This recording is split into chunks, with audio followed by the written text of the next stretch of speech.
এইভাবে হেন তেন প্রকারের কাজ হচ্ছে উত্তর দিনাজপুর কালিয়াগঞ্জের রেলওয়ে স্টেশনে যে প্ল্যাটফর্ম নির্মাণ করা হচ্ছে।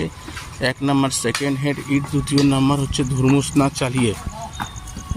না চালিয়ে হেন তেন প্রকারের কাদা মাটি থাকাকালীনই এই রাস্তার কাজগুলো হচ্ছে। দেখুন,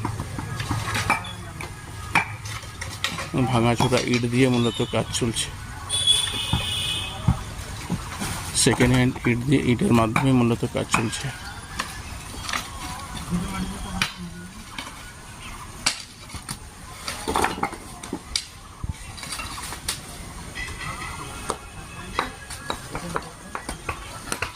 রিজেক্ট ইটের দ্বারা মূলত কাজ চলছে।